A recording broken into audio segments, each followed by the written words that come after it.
before there was an entire money-making studio dedicated to pumping out movies and TV shows based on the vast and ever-expanding catalog of Marvel Comics characters, we were seeing the likes of Sam Raimi making the Sony Spider-Man trilogy and Jonathan Hensleigh delivering an interesting and gritty take on the Punisher. Before that, we had the iconic Blade movies and some solid X-Men fare, all movies that we've covered in previous episodes of this show.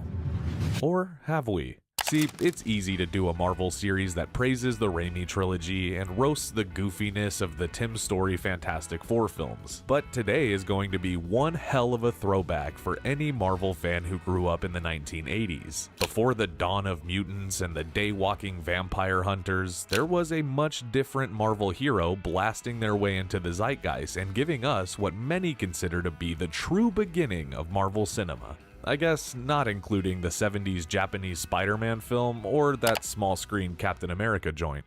The old people around here are my friends, and if I ever hear they have problems again, I'm coming after you. You got that? So, let's wind the clocks back to 1986 and revisit Marvel's first theatrically released film ever. It's a story about belonging, fulfilling your purpose against all odds, and a woman's biker gang called Satan Sluts. But I'm getting ahead of myself. I guess I'll just start by saying, in the beginning there was Howard the Duck.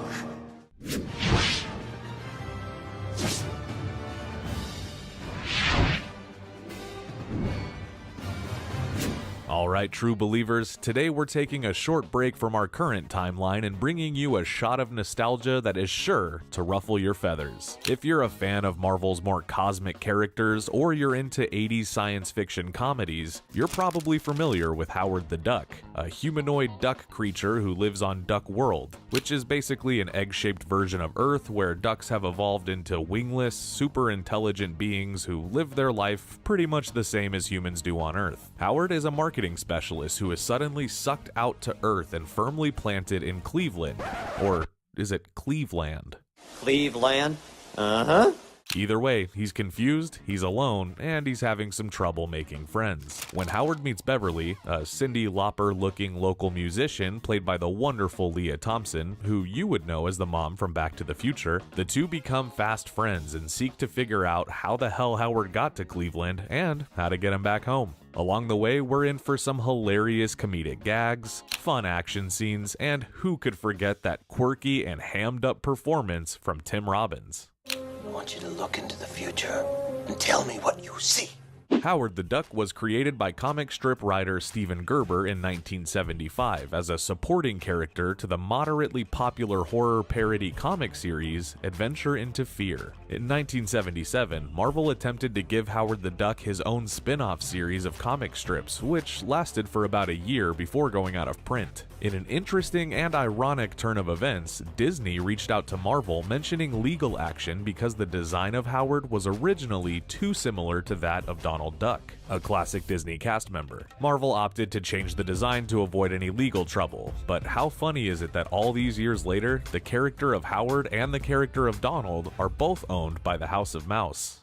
Every duck's got his limit, and you scum have pushed me over the line. After directing the classic film American Graffiti, George Lucas himself began expressing interest in adapting this comic strip hero into live action. Lucas took a producer credit on the film and let director Willard Huyck develop the screenplay he'd written with Gloria Katz, and the film went into production in the fall of 1985. Originally, the movie was meant to be a bit darker and would have seen less comedic moments intertwined in the story, although I would argue that that's part of why the movie was a box office failure, being that it didn't really know who it was for. I also think the movie is pretty great when it comes to the laughs. You know, this is beginning to seriously undermine my self-esteem. The movie starts with an opening title sequence that introduces us to Howard and his planet. It's basically the same as Earth, but all ducked up.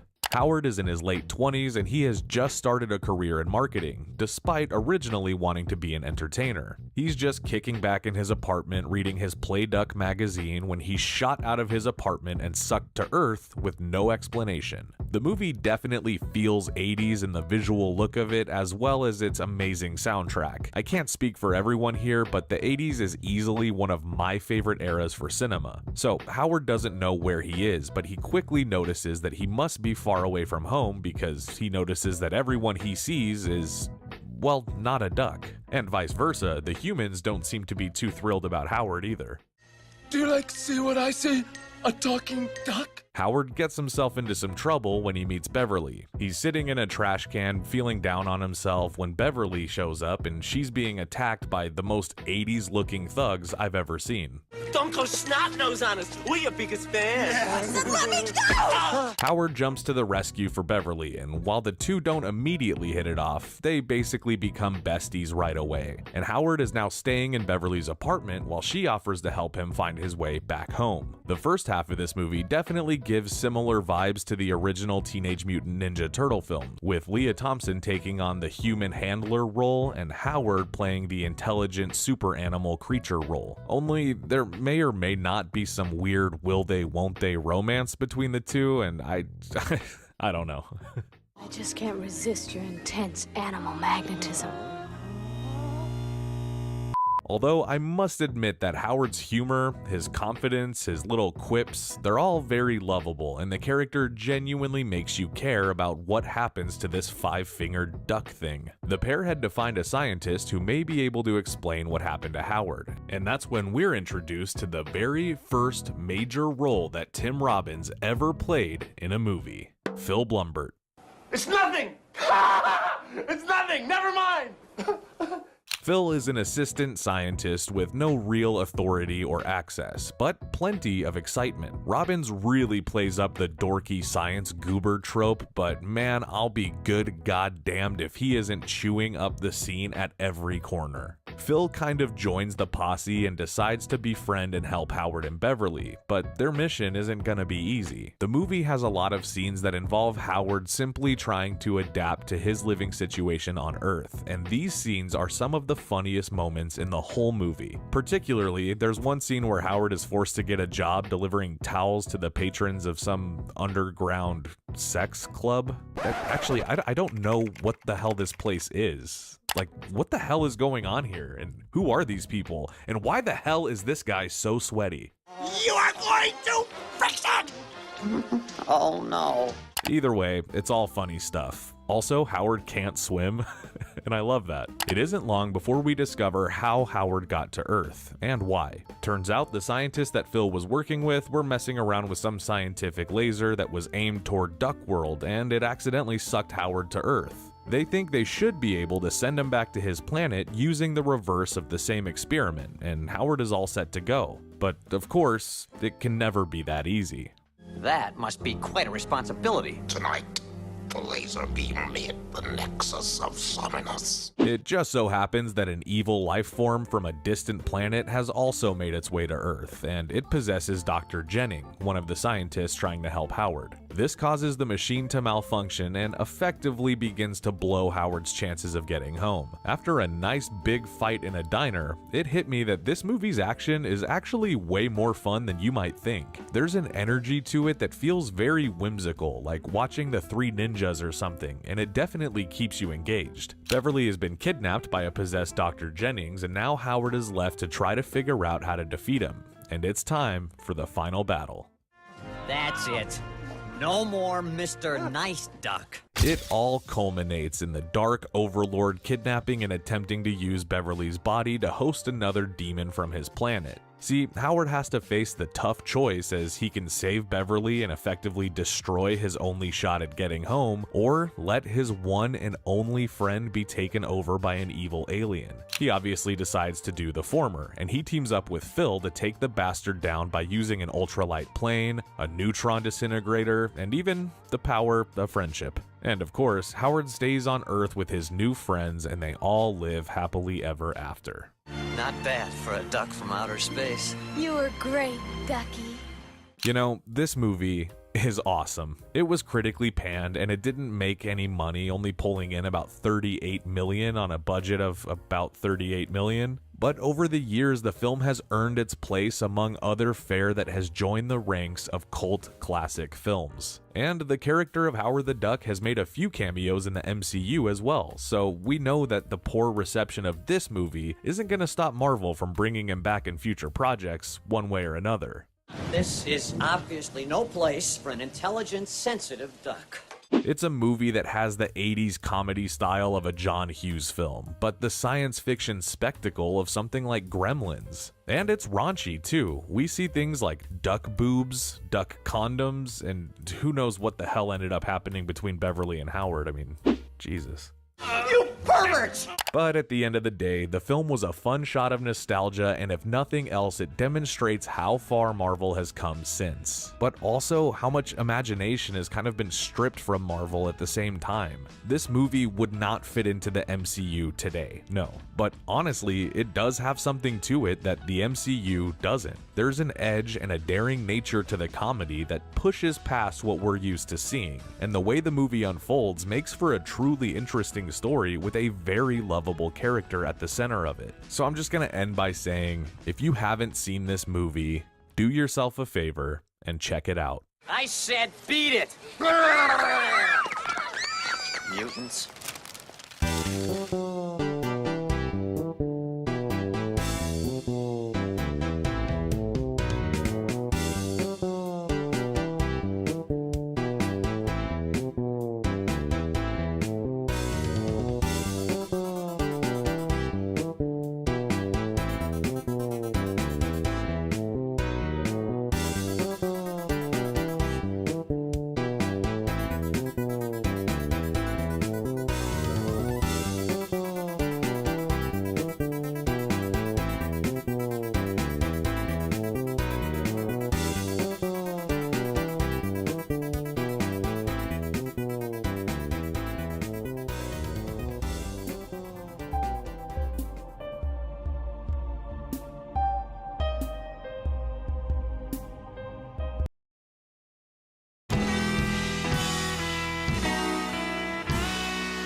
Hello. Hello. Yes. What's up, everybody? Happy Friday. Welcome back. How you guys doing out there? Looks like we've already got a good amount of you on the stream. So welcome. Thanks for being here, and happy Friday. I'm your host, Kier Gomes. As usual, we got a pretty good show lined up for you guys today. We've got some, it was a pretty giving week as far as movie news goes. So I'm excited to get into some of the more tasty stuff that we might have missed this week. But how are you guys doing? How's everyone doing? Looks like we've got a few regulars in here. Cartoon Man, hello. Thank you for being here. Darnell Leak, hip-hop legend. You guys are both legends. Hello there. Hello there. What's up, guys? Cujo remake. Yeah, we are going to talk about that. We are going to talk about that, my friend.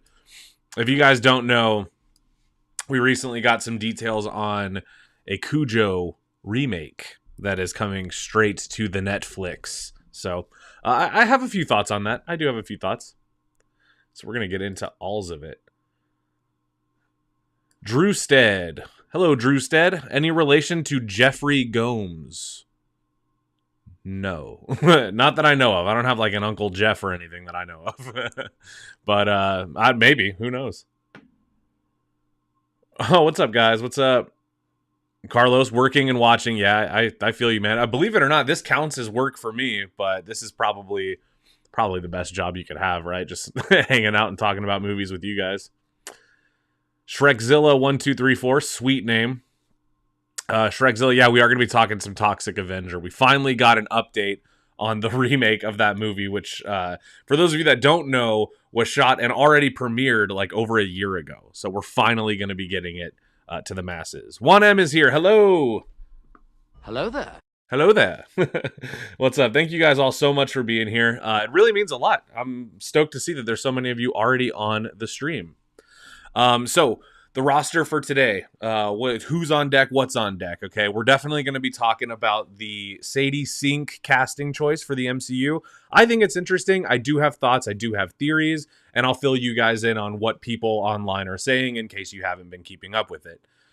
We've also got some new trailers this week. The F1 trailer, which I still have not seen. I've been saving it for you guys, so if you want my reaction to that, please stick around. But there's also a Lilo and Stitch trailer. We got a new trailer for Freaky or Friday, which anybody around my age, this movie's going to mean something. Or at least, the fact that there's a trailer is kind of exciting, right? Christopher Chaffee. Chances of Tobey returning as Spider-Man out of 10. Here's what I think. I think it's basically a done deal in terms of getting Tobey back in Avengers Secret Wars and maybe even this fourth Spider-Man movie. We're going to talk a little bit more about that, but I would say out of 10, 8. I think it's happening. He'll at least make a few small, a few small returns, if not something bigger. Who knows? All right, guys. Let's go ahead and get into it. I have so many things that I want to talk about, but we're going to start with the obvious.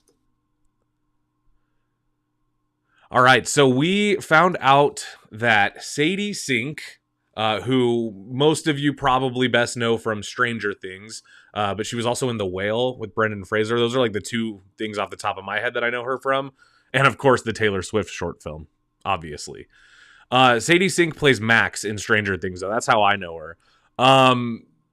Look, here's the thing. This is one of those things that once this internet craze started of casting rumors being revealed, months or years in some cases, in this case before the movie, all of the fun for us fanboys comes from this, right? Comes from speculating on who is this person going to play in the movie and who could they be in the lore of the IP that it is we're all excited about. In this case, Spider-Man.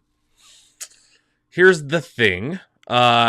It does sometimes seem that with Spider-Man casting rumors, the obvious is always the first thing to get called out, right? So Sadie Sink being a redheaded kid, obviously the first thought in everybody's head was, we found our MJ, our new whatever world Spider-Man is in, MJ.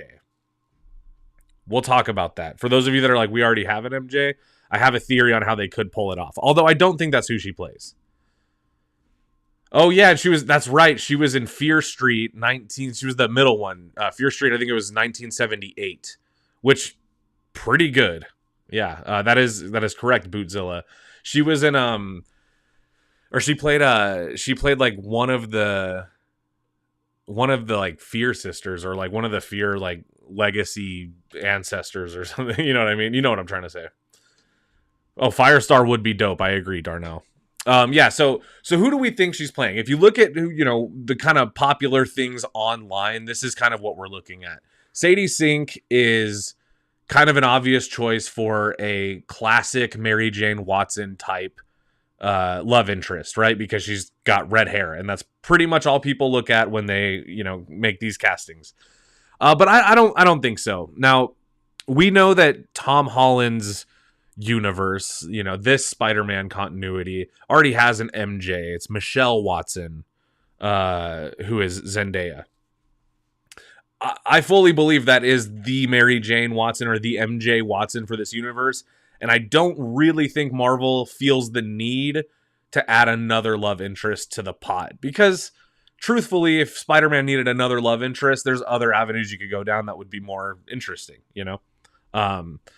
So I don't think it's going to be Mary Jane, but that is kind of like the number one thing. Because if you look, I just pulled a random, if you Google Mary Jane Watson, any image you get is going to be basically a white girl with red hair and light colored eyes.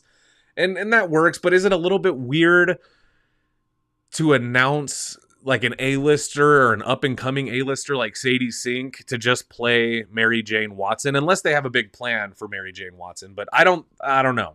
And the other thing is, if it was going to be Mary Jane, we're talking Tom Holland having to get to a different universe, or some thing having to happen where there's, a different universe as MJ. Otherwise, he meets two girls named MJ Watson. That can't be a coincidence, right? So I don't think it's Mary Jane. The next theory that people are kind of throwing out there, which makes maybe a little bit more sense, but to me, probably the least likely to be the truth. And that is Jean Grey from the X-Men. This lovely lady right here. And this lovely lady right here. They're everywhere. Now, here's the thing. I think this is the most unlikely scenario, although it is way more interesting because Sadie Sink, again, an up-and-coming A-lister. For all intents and purposes, like, this is an actor that people recognize and that people know. You know, she was in an Oscar-nominated film and a hit Netflix show. People know her as an A-lister. It would make more sense. In fact, if I were to cast the X-Men, this is about the age range that I think I would start with, you know, so that these characters can start off a little younger and get a little older, get to those icons that we know. But the only thing that trips me up about this is why? That's the only thing. Why would Jean Grey, of all the X-Men, why would Jean Grey be the X-Men that shows up in a Spider-Man movie? They don't have a lot of like independent crossover in the comic books as far as I'm aware of, and I'm pretty aware. So I just don't know. I think it would be cool to see Sadie Sink as Jean Grey, and I think it would make sense to make Sadie Sink a high-profile character because it's a high-profile actor. But, you know, Marvel kind of has this thing about casting high-profile names in small roles in their movies. They do it all the time. So,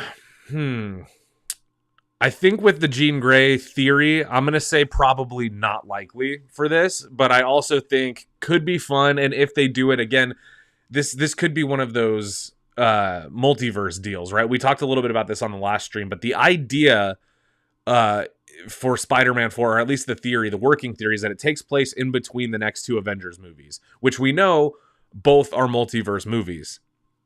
And it's all leading up to Secret War. So if Spider-Man 4 is the movie before Secret Wars, it's very likely to me that this is going to be a movie that takes place in a different universe than 616 or wherever we left off. I'm pretty sure it was 616. So my guess would be this will be a Spider-Man 4 that is some kind of multiverse deal, maybe Battle World, which was the theory we talked about during the concept art leaks. And if that's the case, I guess it would make some sense that Jean Grey would be around somewhere. It's New York. But I don't know. I don't see it. Unless they cast like a bunch of other X-Men to go with her, I just don't see Jean Grey herself being on an adventure with Spider-Man. I don't see it. So Mary Jane, unlikely. Jean Grey, in my opinion, even more unlikely. This is one that I've been hearing as well. And this one, actually, I didn't really think about this, but until I started seeing people talking about it online, is that Sadie Sink might have been cast to play Gwen Stacy. I don't know, like off the top of my head, I don't know who I would cast as a Gwen Stacy around Tom Holland's age, but I don't think it would be Sadie Sink. You know, it's kind of I don't know, it just doesn't seem like that would be that role for her. I could see her kind of maybe doing the Spider-Gwen thing though. Like Sadie Sink might, you know, she might be able to pull off Spider-Gwen. And before you say anything about the hair, they could bleach her hair blonde. You know, that's something that people do for movies. So yeah, Ghost Spider, like Spider-Gwen. Lost Pawn. This could be it. But I also think that would kind of mean that unless she plans on sticking around in the MCU, because I kind of think if they're going to do like multiple Spider people, kind of an Into the Spider-Verse live action, you know, situation, which I'm all for, you know, Marvel, do it. I'm down. But again, it would be like casting somebody to just have this one role as an alternate Spider-Man in the one movie. Maybe another pop in Secret Wars. I don't know. Is that something that they would want to lock down an actor as high profile as Sadie Sink for? I'm not sure. Fillmore Pockets, sick name, says every actress that's played Gwen Stacy was a natural red. Yeah, that's true because Bryce Dallas Howard played her in the Tobey Maguire movies, and then Emma Stone has red hair, and that was her in the... That's true. I didn't even think about that, but you're right. Every actress that has played Gwen Stacy is a natural redhead. So does that mean does it mean this? I don't know. That's a weird thing. I wonder why they do that. I wonder why they don't.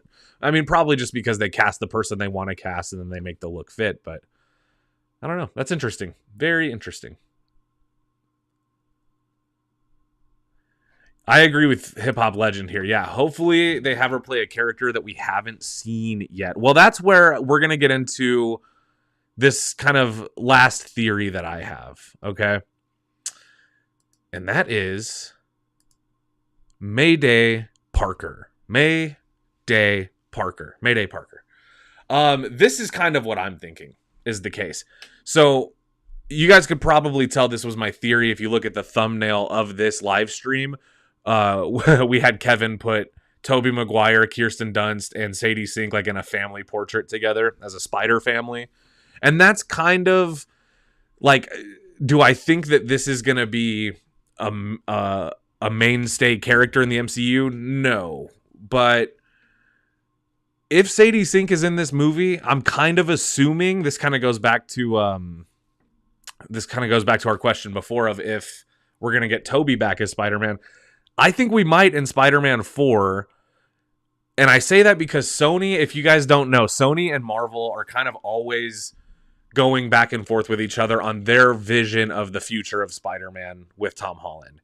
And Sony, I think, saw the impact that No Way Home made, and they kind of wanted, to get their piece of that.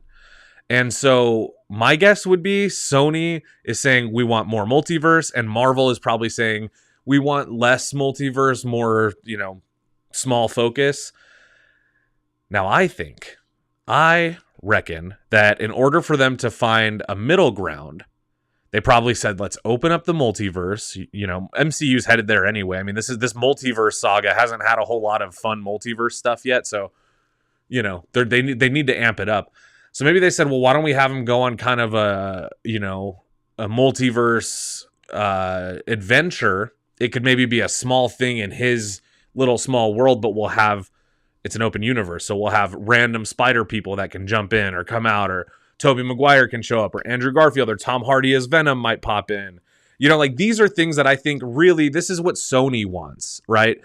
They do still have a say in everything that happens with this character. So I think what Sony wants is let's popularize stuff that has notoriously worked for us. Like having all 3 Spider-Men in one movie, kind of the ultimate power move for Sony. Which obviously kicked off just the insane cameo fest that Marvel has become. Which we'll talk more about later too, because as much as I hate it, I also love it, So I got stuffs to say. Darnell's, wow, I didn't even think of that. Well, here's kind of why I think that. Sadie Sink looks like she would be the daughter of Tobey Maguire and Kirsten Dunst, and I think she's about the age where, assuming that, Mary Jane and Peter at the end of our, at the end of our, Sam Raimi trilogy, if we assume that she was born sometime anywhere in like the few years preceding that, she could play, age up or age down a few years. She could play like exactly the age that their daughter would be. And I also think that's a good opportunity to kind of give Tobey Maguire and Kirsten Dunst a little bit of a loving send-off. Not like it's absolutely necessary, but doesn't that kind of feel like something that they would want from this movie? Because look, Marvel, we all know they're quick with a joke that'll light up your smoke. They like to crack whips or crack quips, and make jokes and kind of, keep everything light and kid-friendly. But they also like to pack a little bit of heart into their bigger flagship movies. Like Spider-Man No Way Home, as much as I didn't fall in love with that movie, and I wish I did the way that everyone else did. But, for me, it was a little bit not all there, and I didn't love it. And I think that I'm the exception there. I think that like Marvel should probably chill with all the cameo stuff. But if they're going to be chalking us full of cameo, I do think they'll continue to try to pack a little bit of heart and soul into those movies, and this could be it. This could be like a pawn in that chess game. So I don't know. What do you guys think? Could Sadie Sink be playing Mayday Parker? Could she be playing Gwen Stacy? I saw some people were saying Black Cat. or Felicia Hardy, and I just don't see it. I see if they're gonna have somebody playing that role, that's got to be somebody a little bit more like, you know, known for being out there, known for being a little bit more, you know, loud, a little bit more oomph, you know. Smokey says nostalgia bait. Oh yeah, big time, big time. I mean, that's what all this stuff is, you know. Like, I'm not saying that I hate it, you know. Like, I watch Marvel movies, I watch comic book movies, you know. I don't watch them all, but I watch the ones that I'm interested in. And I think nostalgia is the reason, you know. Like, if you look at the pre-show video, Howard the Duck, I don't know how many people would love Howard the Duck if it wasn't for that movie. And I definitely don't know how many people would love that movie if they didn't see it as kids. You get what I'm saying? Samuel Parker, hello. Any relation to Peter Parker? Give me a round of applause for that one. Come on. Thank you. Thank you. Sam Parker says, maybe Toby wants to get killed off in the next movie like how Harrison Ford made them do it in Star Wars. Yeah, maybe, although I don't know. I don't know if Toby is like so done with the character. I could see why Harrison Ford maybe wants that, because Harrison Ford is like 90 years old. But Tobey Maguire, I think, still has some of that juice in him. Although I do think he would be okay with, you know, and would sign off with them going, this is the last time we're going to make you wear this suit, you know. But I also think he's got to still enjoy it, or else he wouldn't have come back, you know. I mean, that, and they're offering him a fuckload of money, I bet. We're far enough into the show, I can say fuckload of money, right? Yeah. All right. So you guys want to watch the F1 trailer? I'm kind of dying to see it. I have been waiting and I've been saving it. It's been out for more than 24 hours, I believe, and I have been saving it so I can watch it live with you guys. So let's do that. Let's have some fun with that. Okay. Hopefully this doesn't give us too much of a delay, or else my reactions will be way off. Okay, so like I said, I have not seen this yet, and I have the volume very low. Some people look at Sonny Hayes, just so, you know, for copyright. And if you guys didn't know, also, this is from the director of Top Gun Maverick, so high stakes. The best that never was. It already looks really good, though. But I see possibility. Javier Bardem. Javier Bardem. A handsome dude. Phenomenal talent. But he's young. Got that Fleetwood Mac song, I think, from Guardians 2. When was the last time you won a race? Sunday, Daytona. Oh, I'm sorry. I meant Formula 1. Dude, I love those nighttime shots with the fireworks, man. Those look good. Joseph Kosinski. There's this new guy. He's old. Can you imagine if this movie isn't good after the phenomenon of Top Gun Maverick? Any constructive criticism for each other, what would it be? Don't be such an ass dickhead. That was constructive. Wow. It's a pretty slick trailer editing too. They definitely made this trailer to entice you to go to the movies. You can tell because they're pumping it with that sound design, hoping you'll go see it in Dolby.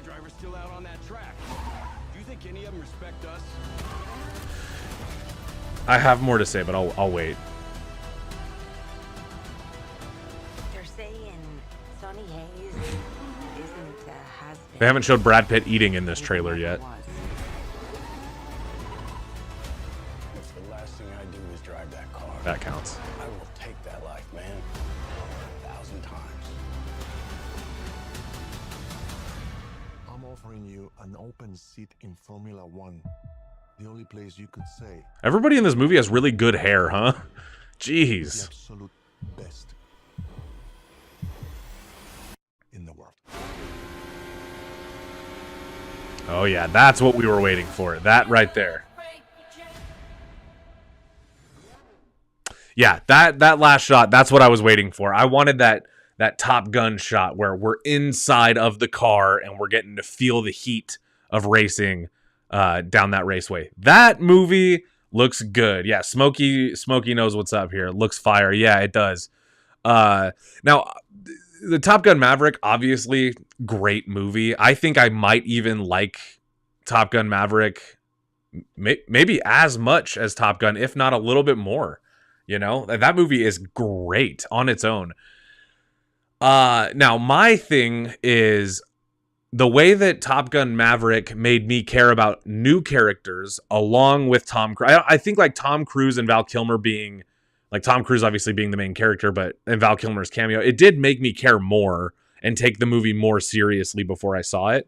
But after I watched the movie, you know, the movie really does a good job, I'm talking about Top Gun Maverick, of making you care about the new characters as well as the old ones. And this movie doesn't have a legacy. This ain't a sequel to Top Gun we're talking about. But it seems like it's still going to have some of that rawness that made Top Gun fun. And it seems like it's going to make me care about race cars, something that I have never cared about before. But, you know, you get sucked in. You see a good trailer, it takes you to the movies. And then you end up seeing the movie, and then you find yourself leaving with a new interest because you learned a little bit about something that you weren't expecting to enjoy. I think this is going to be cool. Darnell Leak, Maverick is better than the original. Yeah, like I said, I kind of agree. I either like it as much or maybe a little bit more. I love Top Gun. But Maverick was, it was pure straight cinema. It was as good of a sequel as you could possibly ask for that many years later. Glindle speaking of Top Gun, is it true Tom Cruise and Brad Pitt dislike each other? I don't know. I mean, the only movie I think I know that they've worked on together is Interview with a Vampire, right? Have they done anything else together? Maybe that's telling. Maybe the fact that they only did the one movie together, maybe that tells us that they don't get along. I could see it because I've heard Brad Pitt's a little bit of an asshole in real life, but I've heard that Tom Cruise is a really big asshole sometimes, but I've also heard that both of them have been really nice. So I think it depends. It's probably like an ego thing, right? Because like Tom Cruise has he's a philanthropist. The guy gives money to forgive student loans for strangers. I think that's sweet. But you know, Tom Cruise can be scary. He's a little bit intimidating. And I think somebody like Brad Pitt probably doesn't like the feeling of being intimidated and rejects it. And so my guess would be they might not have any like actual beef with each other, but maybe they're just clashing personalities. You know, I mean, they're two of the biggest Hollywood stars of multiple generations, so that could be it. Hip hop legend Gran Turismo was good. Oh yeah, you know, that's another one that I never even heard of the game, and I saw the trailer for the movie and was like, it looks kind of good, and then I saw the movie and loved it. Absolutely loved it. That's one, if you guys haven't seen, that one's on Netflix too. Go check it out. Oh yeah, I heard this too. There's another rumor that James Gunn hired a big A-lister to cameo as Jor-El. Rumor is Cruise or Pratt. I hope it's neither. Dude, if Chris Pratt plays Jor-El, what are we doing? I mean, like, I get, like, Jor-El's a minor role. You know, you're not supposed to see that much of Jor-El. But Chris Pratt, I get, like, he would be around the right age for when Superman was a baby. But it would be weird to me to have Superman looking at a hologram of somebody his own age and admiring that person like his father. You know, there's kind of like a thought process of like, you know, if your dad dies really young and then you get older than him, you know, what does that look like if you ever meet each other? But like, I think that like personally, they need to get somebody aged up a little bit.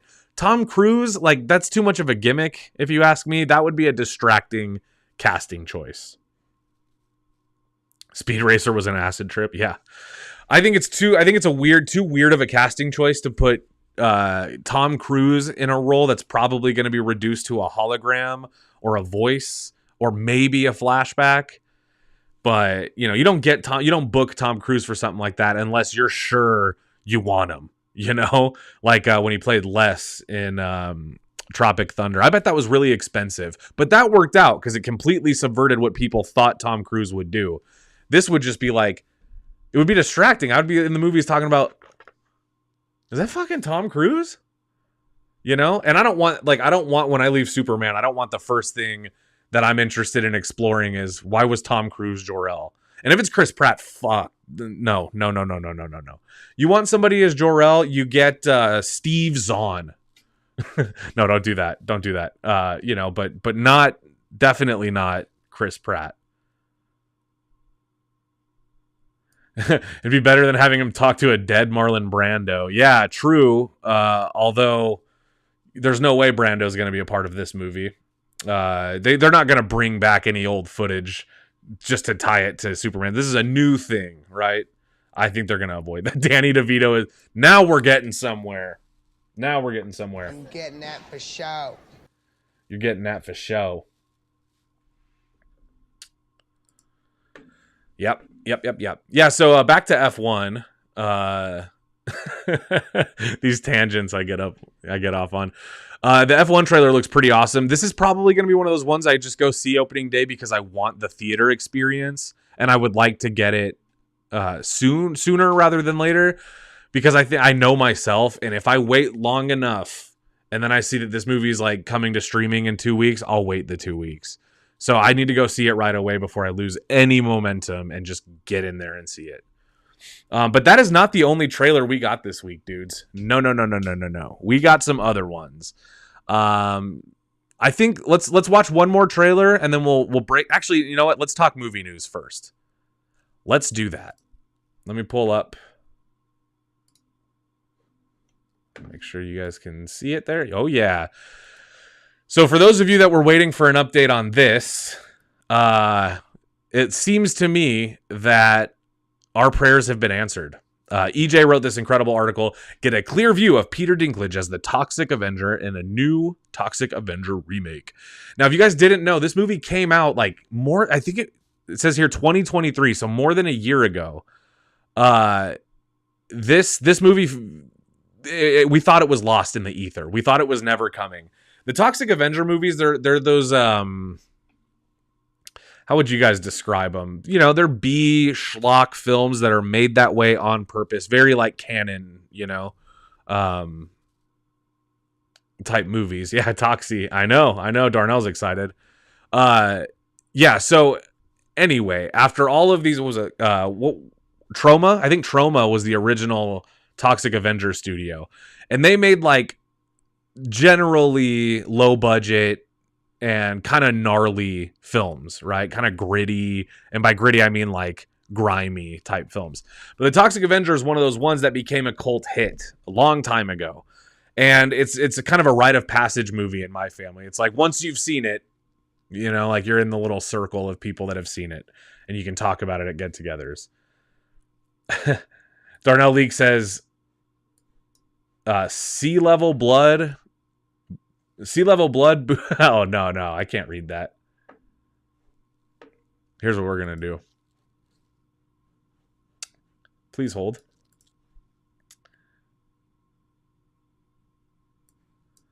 This one's for you, Darnell. Creeper. Oh, man. Excited for the Sea Level Blood, boobs, and violence. I mean, yeah, truthfully, that is what Toxic Avenger is. It's cheap blood, nudity, violence, foul language, and just gnarly visuals. So to give you guys an idea of what we got here, this is the look of Peter Dinklage as Toxie, which looks really good, in my opinion. I don't know about you guys. If you haven't seen the original Toxic Avenger, you might not find this to be groundbreaking or anything.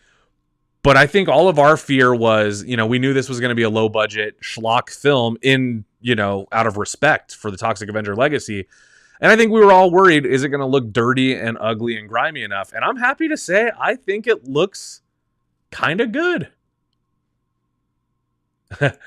Shrekzilla123 wants to know, do I like the Toxic Avenger? Personally, yeah, no, not really. I do like it, but it's not a movie that I recommend to people. So if you're asking me do I like it? Would I recommend it? I don't really recommend it unless you know what you're getting into. It's not a movie you just recommend to somebody, to watch. It's kind of It's an acquired taste. And I should also mention, I've not seen any of the sequels to Toxic Avenger. So I don't know. Don't know about that. But I'm excited. So it looks like this. Let me share my screen again. And maybe I can... There we go. Now you guys can see me while I talk to you. Here's another look of Dinklage as the Toxic Avenger, as Toxie. It's good. It's good. I like it. It looks like this movie is set to be coming to theaters. This, I thought, was very interesting. Let me see if I can find the exact date. Yeah. Wow. Okay, Toxic Avenger Remake will finally be reaching theaters on August 29th, kicking off Labor Day weekend. I mean, there is justice in the world. Because let me tell you, despite how I feel, about the rewatch value or about the, vibe or what have you of Toxic Avenger, I really was excited for this remake, and I really want to see it. I was sad when I learned that it wasn't getting picked up by anywhere, because I also think Peter Dinklage is such a good and strange actor, and he's so unpredictable in terms of roles he's going to take, that I just believe that if he did this, he did it because he really saw something in the script, in the role, in the character, and that makes me excited. So I want to see it just for Dinklage alone. Yeah, exactly. Hip Hop Legend says, yep, he looks like Toxie.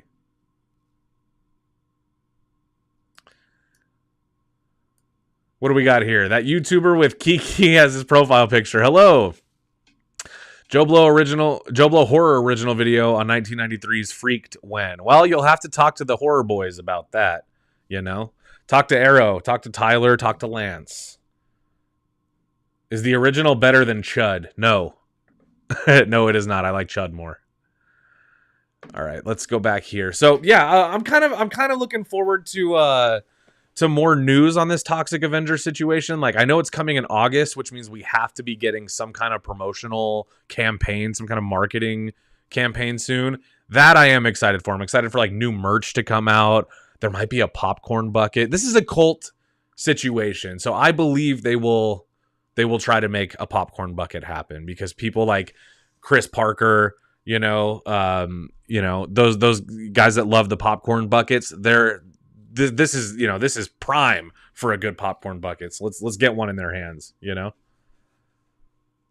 Darnell agrees it's not better than Chud at all. Yep.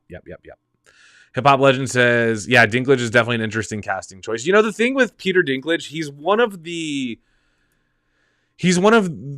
those little person actors that I feel has broken the typecast of his size. I think there's a role that requires X, Y, and Z, blah, blah, blah, blah, blah. As long as they don't have to be dunking basketballs. Peter Dinklage has transcended being typecast into just roles as little characters. And I love that, because he's so fucking good, to where it just really doesn't matter. His size definitely doesn't matter.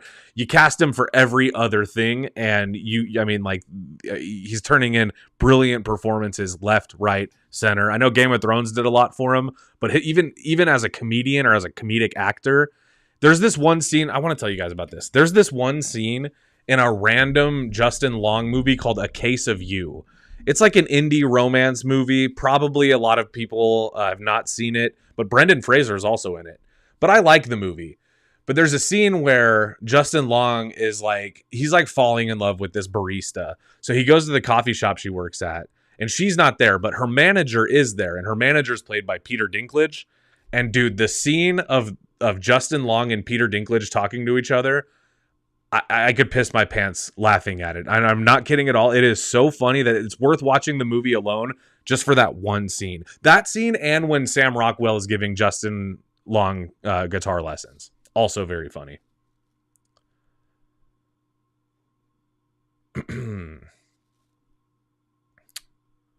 Mop and Bucket would be dope. Yeah, Mop and Bucket would be dope.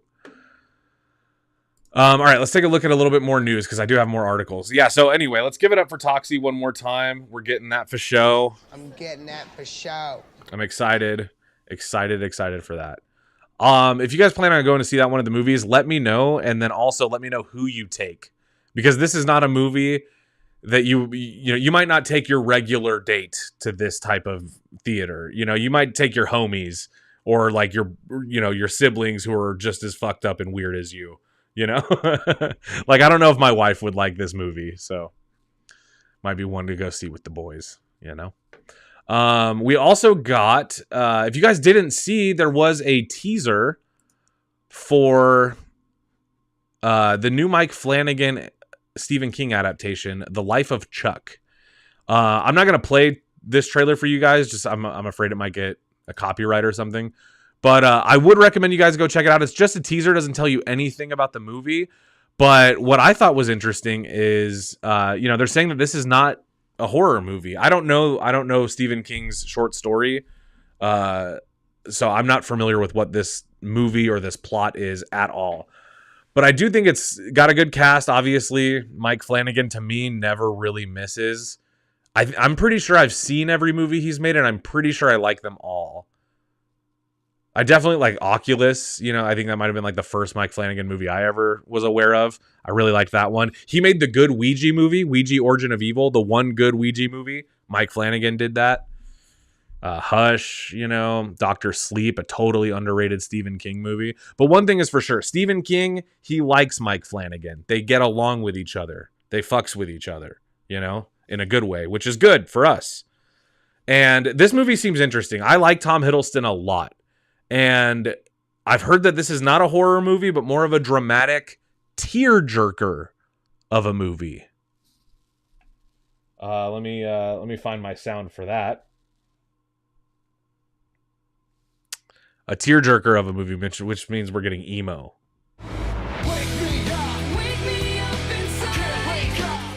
I'm excited for this.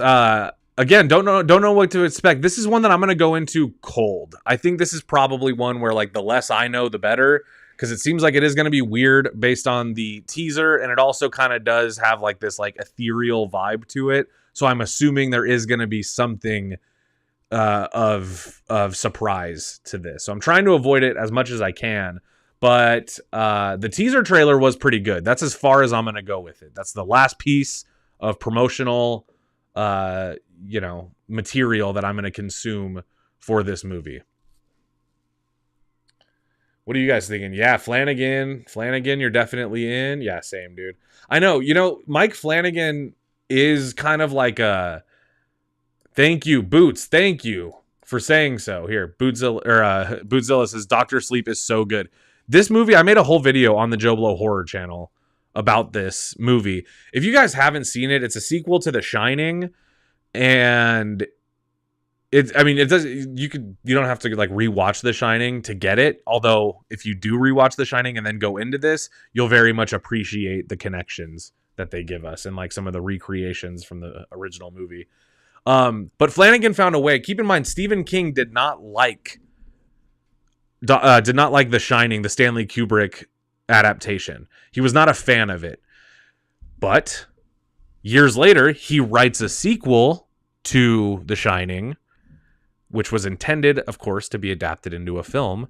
But what Mike Flanagan did, which I loved, was he adapted the book accurately while also making a direct sequel to the film, which was not a direct adaptation of the original book. So he found a way to do both things, and I think this is why Stephen King knows he's a dynamite filmmaker. He found a way to do an honorary sequel to us, the fans who love The Shining and Stanley Kubrick's vision for it, while also kind of doing some patchwork, and giving Stephen King a direct adaptation of Dr. Sleep, his novel. So I thought that was really, really cool.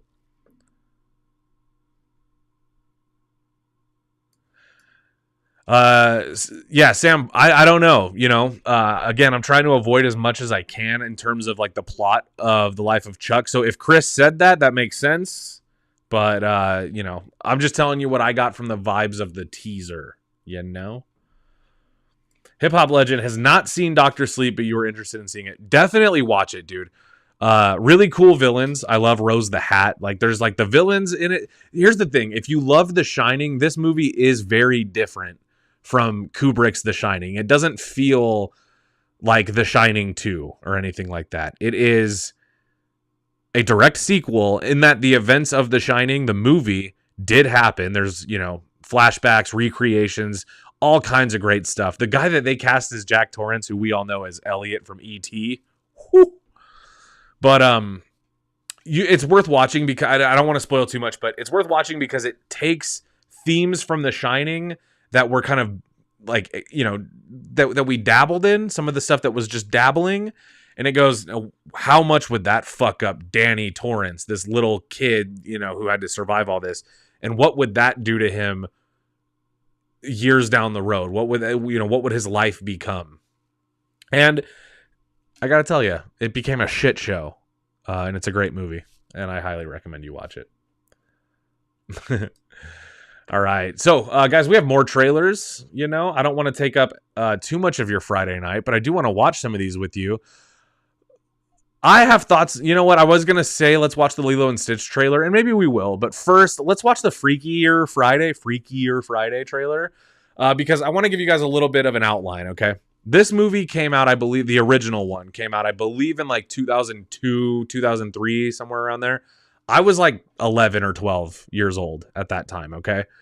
So being 11 or 12 at that time, I obviously had a crush on Lindsay Lohan. Big shocker, I know. But I also had a crush on Jamie Lee Curtis, and they were both in that movie.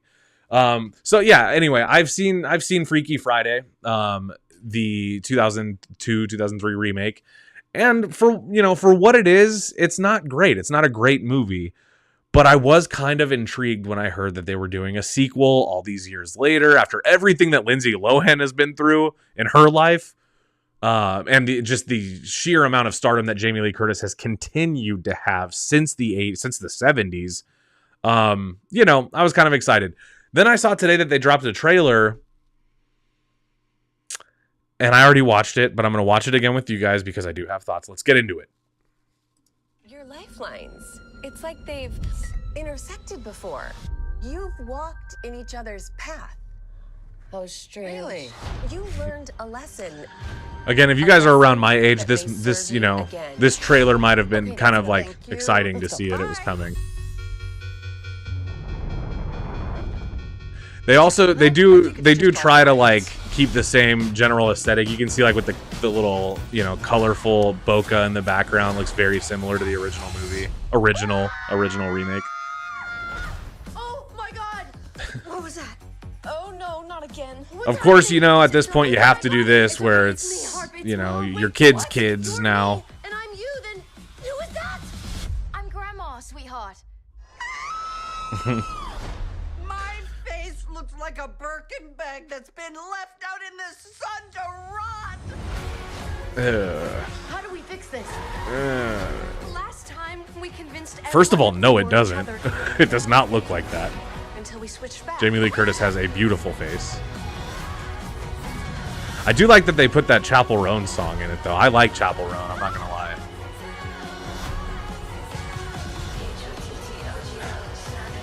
I have so much I want to say, but I'm trying to save it, I don't want to be... Okay, I'll let you know when it's time for you to make your sexy grand entrance. Sexy grand entrance? I forgot about that. They brought back Chad Michael Murray. It's the first movie he's been in since House of Wax. Good for him. Oh.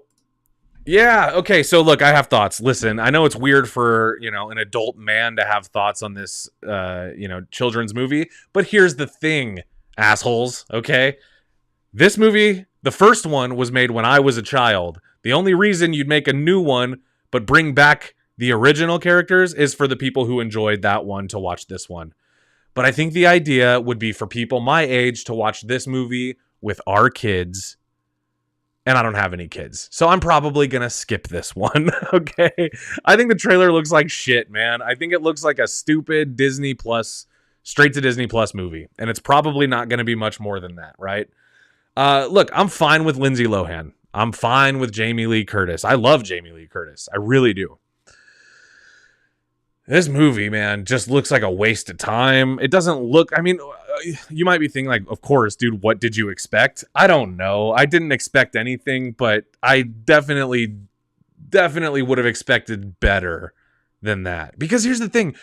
You can make a sequel to one of our generation's movies all these years later. People do it. We just talked about Top Gun Maverick being exquisite, okay? The thing is, you have to do it you have to be intentional. You have to have more to say about the story. You have to have more to learn about the characters. Freaky Friday, like, dude, those movies have been around. The original one was like, you know, who knows? Like, what the 80s? You know? So those movies have been around as long as Ghostbusters. You know, it's one of those things where you could still make more movies. You just have to deepen the well. This movie doesn't look like it's deepening the well. This movie just looks like it's going, hey, remember the last time when they'd swap bodies? Well, it's happening again, and this time there's more people involved, and we can make references that are, you know, applicable to modern stuff, like Birkin bags, instead of saying I look like the Crypt Keeper, which, that's another thing.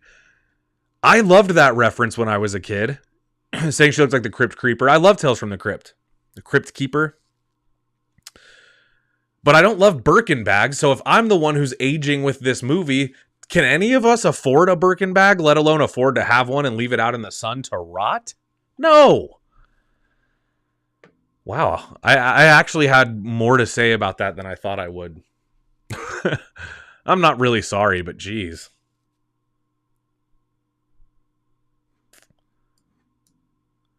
The other similar movie with Fred Savage and Judge Reinhold. Yeah, that one was called... what was that one called? It was...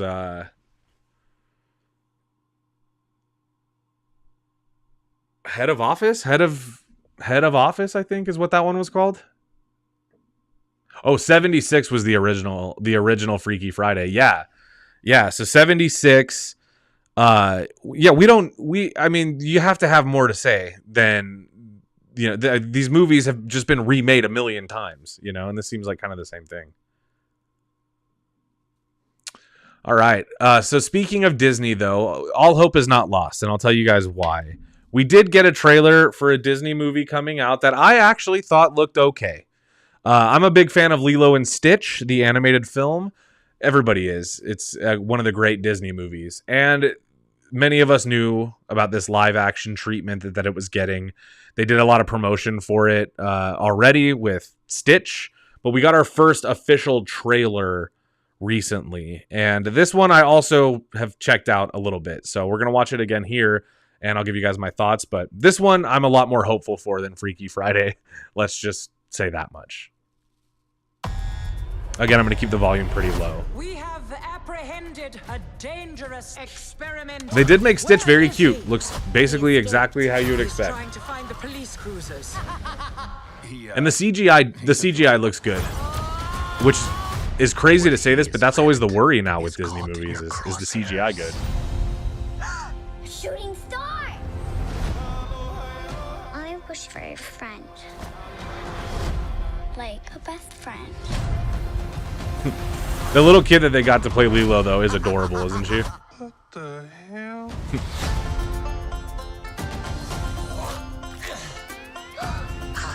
Do you guys like the ears or the antennas more? He's so cute and fluffy. He is your responsibility. Got it. We promise. Yeah.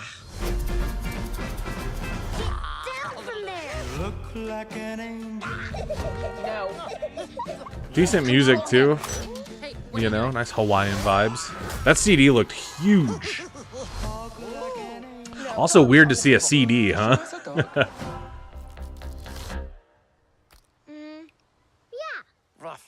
Rough.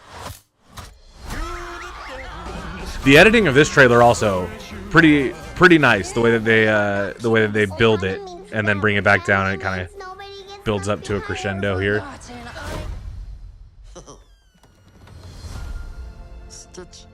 This is a long trailer, though, right? Perfect. That doesn't mean they aren't good. Popcorn Backett says, looks demonic. I like that. Also, sick name. That looks pretty good to me. It's hard to animate furry things looking wet.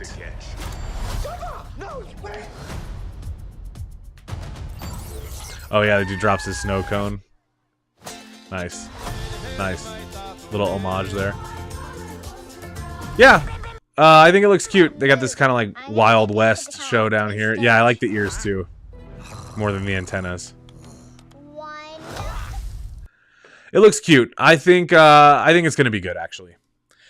The thing with live action treatments of Disney movies is they usually suck ass, right? Like the Beauty and the Beast sucked, Aladdin sucked. I didn't see The Little Mermaid, but I heard that it wasn't great, you know?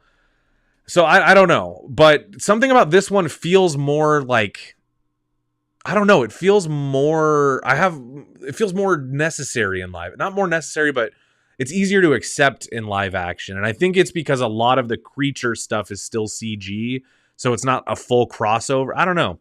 Something about this feels better to me than, like, say, a live action Aladdin, which was a total failure, and for good reason. Now this, I saw a comment. I wanted to wait until after the trailer. We were talking about Freaky Friday movies and body swap movies, and Popcorn Backett, amazing name, wanted to know if Big by Tom Hanks counts. I mean, yeah, I guess, because it's kind of a body swap, but really he wakes up in his older self's body. No, it is basically the same. He basically switches, but he doesn't switch places. He just gets a taste of adult life, you know, enough to learn it, the grand lesson, right? Looks demonic. I love it. Yeah. The black eyes are scary. CDs are OG for anyone born between the 70s and 90s. Oh, yeah, man. I mean, you know, my brother's a big music guy, still keeps a CD collection. He still believes in the CD. And he thinks that, you know, especially with like certain hip hop albums, he believes that ones that were made during that time that were meant to be listened to on a CD sound better. He's one of those people. You guys tell me if you think that's true. I don't know. My car doesn't have a CD player. My car does Bluetooth, and then I do, Apple Music. So I tried to adapt with the times. Although I do believe in physical media. I keep my VHSs around sometimes. I keep a few out for you chumps. And my comics. Cowboy says, hope we get a new Jessica. Oh, yeah, we talked about that a little bit on the Daredevil stream. And yeah, dude, I agree. I would love to see more from Jessica Jones and Luke Cage. The only one that I don't necessarily need to see any more from is Iron Fist. Really just hated the Iron Fist show more than the other ones. Like, I thought Defenders was pretty bad, which was the crossover with all of them. But Iron Fist was the worst one. I liked Luke Cage season 1 a lot. I liked Jessica Jones a lot, and I liked Daredevil. And the Punisher show was okay. It was, the Punisher show was okay. I'm excited for the new Punisher special presentation, whatever. The Ghetto Blaster. Yep.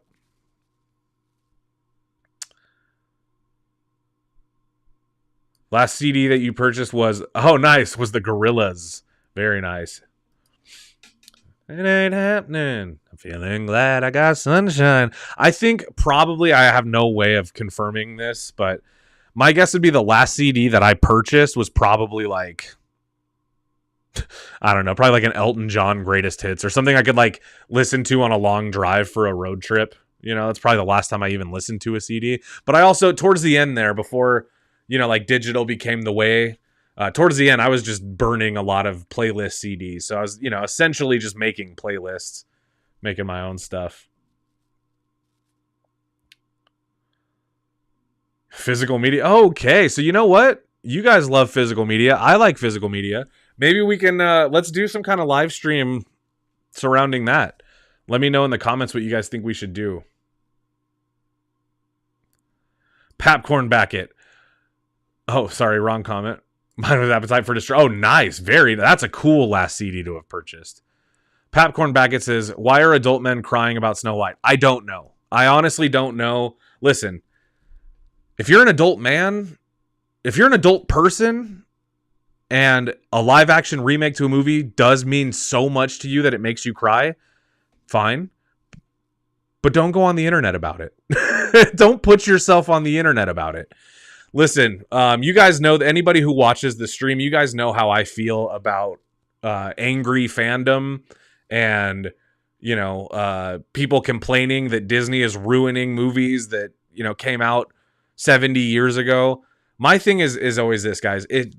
It's a movie. It's all for our own entertainment. You're not required to spend any money on it. You're not required to see it. You're not required to make your kids watch it. You can ignore the things that you don't like. You definitely do not need to go on the internet and complain as a 40-year-old man that Snow White is being shit on, okay? Because honestly, you probably have other things you should be worrying about if you're 40 years old and doing that, So another good question from Popcorn Backett: is it possible to reboot Short Circuit with the internet now? It just not.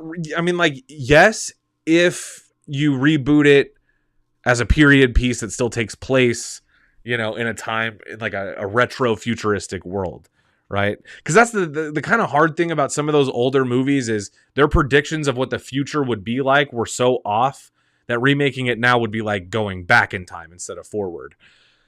So I don't know.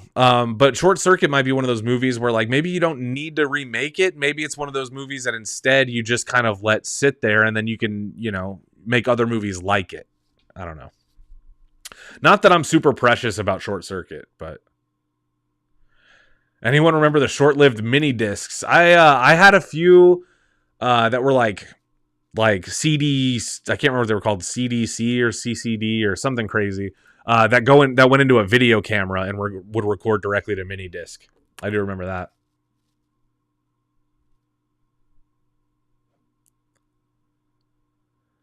Yes, I agree with this as well. Nostalgia King. This is another great opinion. All of the angry fandoms and outrage articles and videos have honestly made it exhausting to even attempt to be social online. I don't do social media anymore outside of this. I do Joe Blow for you guys. I make my videos for YouTube and that's what I do.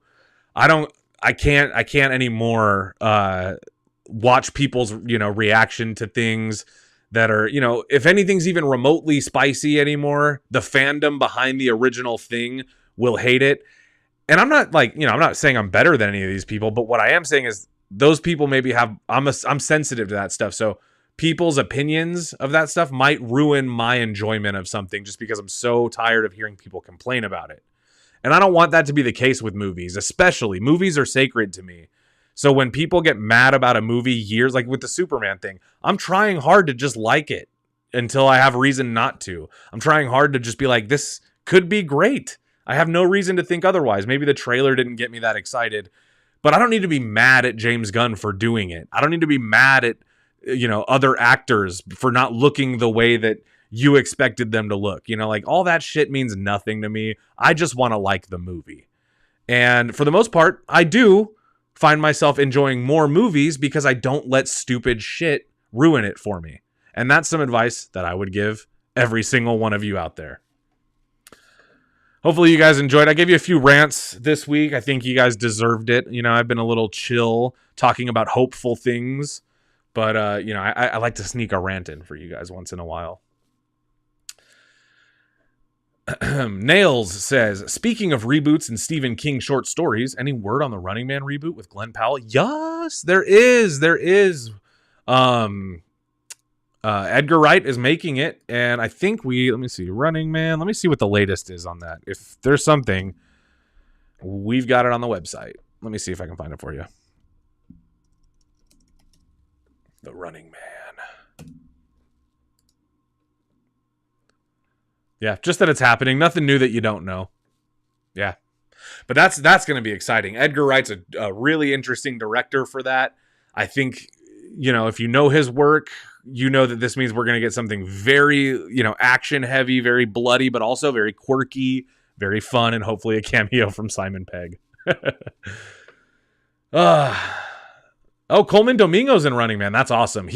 Coleman Domingo obviously is an incredible actor, but also a good voice actor. He played Norman Osborn in the new Spider-Man cartoon, and he was definitely my favorite voice casting of that entire show. Him and whoever played Scorpion.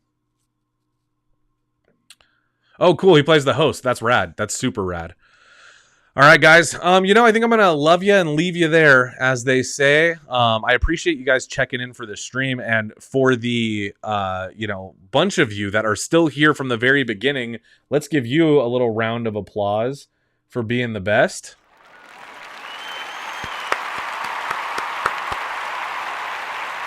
I say this every week, but you guys know my goal with all of this, the reason why I come on here and hang with you guys, is because I'm trying to find my tribe. I'm trying to find friends, and I'm trying to build some kind of community. People that, I don't know, that make this all worth it, that make it all fun.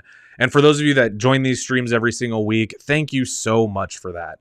I wish I knew how to make, enough of a splash to make everybody want to be here. But the fact that you guys are, it truly does mean a lot. And I can't thank you enough. So don't make me tear up, you fools. Let's get on to the weekend. I'm going to leave you guys with a little plug for next week. Next week, we're going to be talking on the Joe Blow channel.